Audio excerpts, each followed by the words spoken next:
কিন্তু আজকে আমি গুরু ধরে আমি মসজিদে গেলাম ওযু করে নামাজ পড়ার জন্য। আমি যাই নামাজের দোয়া পড়ে নিয়ত বেঁধে যখন আমি সূরা কারাত পড়ে রুকুতে গেলাম,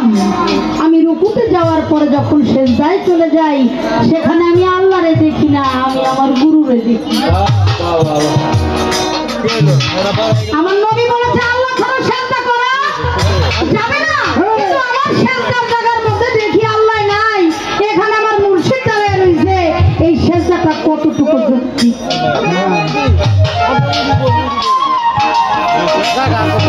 আমরা গুরু ধরি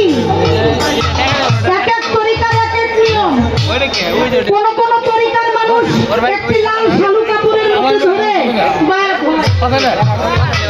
কোন কোন তরিকার মানুষ গুরুর হাতের উপরে হাত রেখে বায়াত হয়। আমি একটু জানতে চাই, গুরুর হাতের উপর হাত রেখে বায়াত হলাম, নিজেকে সঁপে দিলাম, নিজেকে বিক্রি করে দিলাম, কিন্তু সিজদা গুরুর পায়ে দিতে হয়, এটা কারণ এটা তো আমাদেরকে বোঝায় বলবে।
আছে প্রশ্ন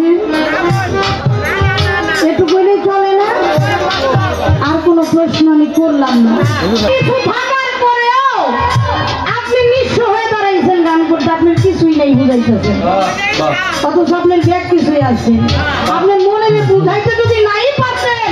মন আপনার পাপি হইলে আপনি বইরে বলে যাইতে যদি না পারতেন আপনি আগে ভক্ত হয়েছেন তারপর আপনি কি রয়েছে এটা আপনি হইতেন কেমনে তাহলে দুই রকম কথা হইল কেন একটু বুঝাই বুঝি নাই আমরা বিষয়টা